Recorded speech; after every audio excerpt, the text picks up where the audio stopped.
Chapitre 44. Son bol d'insectes Weetabix reste plein. Aucun appétit ne lui vient. Des hologrammes flottent dans la cuisine, un nuage de pollution intellectuelle entoure son épouse reboutée. Il avale précipitamment un antidépresseur et un psychotrope, dans l'attente que les autres médicaments qu'il a commandés hier soir soient livrés aujourd'hui. Des coulées de sueur froide glissent dans son dos, alors qu'il ne fait pas très chaud. Un malaise diffus plane dans le ciel de sa vie. « Souhaites-tu du sexe oral ?» Il se lève sans même répondre à sa femme, enfile sa veste réglementaire doublement griffée du slogan du sponsor du service « Think Different, Think Pepsi », ainsi que de la société Toshiba « Leading Innovation ». Il prend l'ascenseur dont le diffuseur d'hologramme est toujours en panne et monte dans sa Pontiac qui roule lentement vers la zone urbaine 4. Il pleut fortement aujourd'hui. Le ciel est chargé de cumulus noirs, aplatissant les couleurs de la ville dans un ton gris pastel morne. Son regard se fraye un chemin à travers la forêt d'hologrammes pour contempler la foule. Bien qu'elle soit extrêmement bigarrée, le sentiment de ce qu'il s'agit du même humain décliné à l'infini ne le quitte pas. Qu'il soit blanc, noir ou bleu, grand, petit ou large, transhumain, surhumain ou cyborg, ils forment tous une seule et unique personne. Un lambda qui reproduit les mêmes comportements, les mêmes envies, les mêmes craintes. Une phrase de Xerox le torture depuis hier. Il leur a dit que c'était eux qui vivaient dans un conte de fées, dans un mensonge, dans une folie. Et c'est peut-être vrai. Tous ces gens qui se déplacent à pied, à dos d'animaux incubés en laboratoire, dans des véhicules pilotés par des IA ou sur coussins d'air électromagnétiques, dans des métros ou de gigantesques bus chinois surélevés qui enjambent les voitures. Toute cette foule qui part au travail, qui entre dans la danse de l'économie, tous, ne sont que des copies les uns des autres. Chacun pense à consommer ce qu'il faut, s'imagine très original et extrêmement individuel dans son choix de vie, se croit libre parce qu'il peut bricoler son corps de 1000 façons différentes, ou se marier avec un robot, un animal ou son frère ou sa sœur, mais il voit maintenant la réalité. Xerox a raison. Tous ses rêves, ses espoirs, ses revendications ne sont que des contes de fées. L'expert invité par Minute Girl qui a évoqué la fable des abeilles n'a pas tort. Ce sont des abeilles qui bourdonnent en rythme au sein d'une ruche.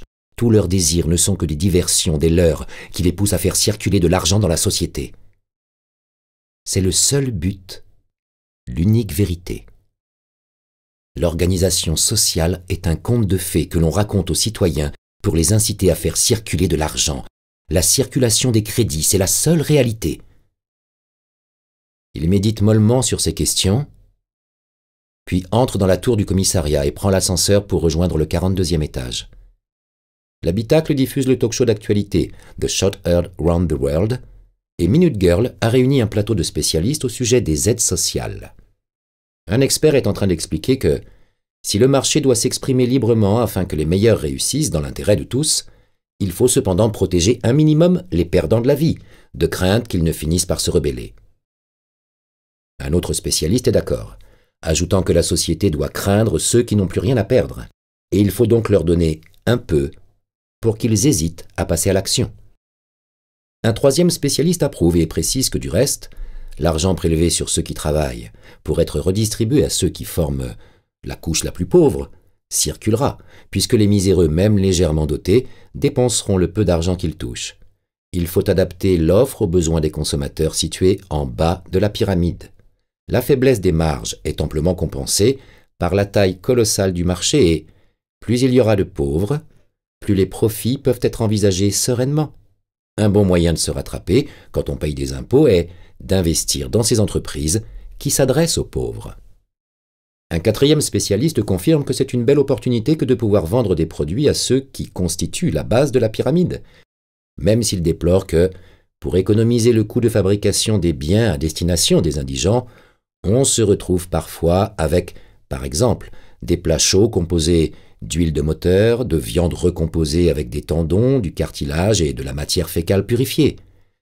Tous s'accordent à dire que c'est bien malheureux, mais mieux vaut manger de la merde que de mourir de faim.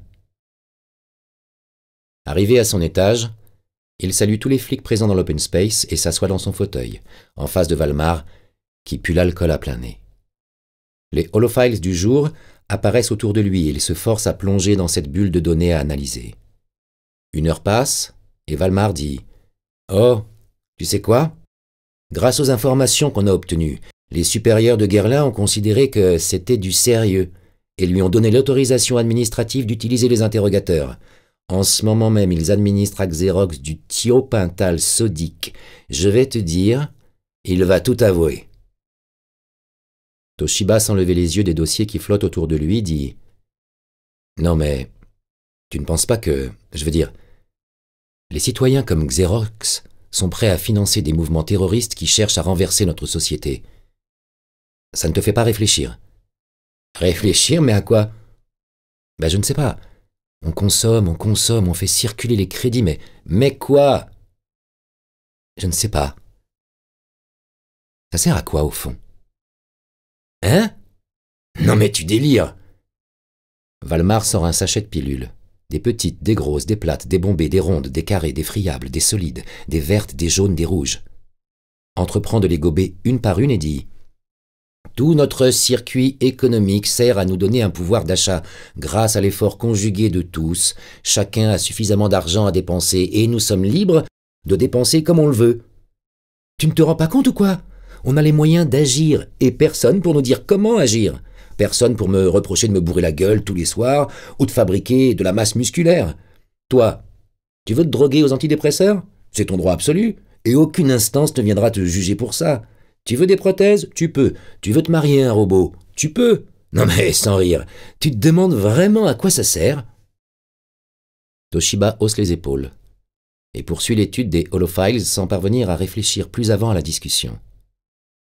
Ce que lui dit Valmar est sensé, mais ça l'épuise. Son univers mental est un désert qu'il traverse péniblement à la recherche d'une oasis qu'il ne trouve pas. Valmar tente de poursuivre le débat sur ce sujet, puis se lasse du mutisme de son collègue et se plonge à son tour dans ses holophiles. À l'heure de la pause déjeuner, Valmar se pique en plusieurs endroits, puis descend à la salle de sport. Toshiba n'a pas la force de se lever de son fauteuil et avale lentement sa pâte alimentaire en faisant un effort considérable pour faire de maigres achats. Sylvia apparaît à quelques centimètres de son poignet, mais il ne l'écoute pas, ou alors il ne retient pas les informations qu'elle lui donne. Il ne sait pas et cela ne lui fait ni chaud ni froid, tout au contraire. Il avale un antidépresseur suivi d'un psychotrope, puis demande à Albert de lui trouver des informations sur des médicaments qui rendent heureux, si ça existe. Rapidement, il apprend qu'un cocktail de dopamine, sérotonine, endorphine et ocytocine pourrait lui apporter un bien-être chimiquement induit. Il se décide à en acheter en grande quantité. Il ajoute aussi de l'œstrogène et de la progestérone, puis paye un supplément pour se faire livrer ce soir, en même temps que son autre commande. Dès le lendemain, il pourra prendre des antidépresseurs, des nooleptiques, des thymoleptiques, des régulateurs de l'humeur, des sédatifs, des antiépileptiques, des psychoanaleptiques, des nooaleptiques, des thymoanaleptiques, de la dopamine, de la sérotonine, de l'endorphine, de l'ocytocine, de l'œstrogène et de la progestérone. Il a le droit d'être heureux. C'est Valmar qui a raison. Personne ne peut décider à sa place ni le juger dans ses choix de vie. S'il a envie d'être un surhumain qui bouleverse sa chimie interne à la recherche du bonheur, c'est son droit le plus sacré. L'après-midi se poursuit paisiblement. Il hésite sur un dossier qui concerne un transgenre dans une situation compliquée, puisque c'était un homme qui s'est fait opérer pour devenir hermaphrodite et a entrepris de laborieuses démarches administratives pour que son état civil mentionne dans la rubrique sexe le terme « neutre ». Assez rapidement, Toshiba comprend que les anomalies de consommation de son profil tiennent à ce qu'il a versé divers pots de vin à des fonctionnaires. Rien de grave donc, puisque l'argent a circulé dans un intérêt privé. Il lui adresse une amende administrative bénigne, mais il est quasiment certain qu'il n'y aura aucune récidive maintenant que le citoyen a obtenu gain de cause. En début de soirée, il quitte l'open space, gagne l'ascenseur, ne parvient pas à se concentrer sur le talk-show d'actualité The Short-Haired Round the World, ou alors il a oublié ce qui s'est dit. Il ne sait pas, et cela ne lui fait ni chaud ni froid, bien au contraire. Rentre chez lui dans un état second, se fait accueillir par son épouse qui lui propose du sexe oral, invitation à laquelle il ne répond même pas, trop occupé à déballer ses colis de médicaments. Il prend de tout et part se coucher avec soulagement. Il s'endort sans même s'en rendre compte.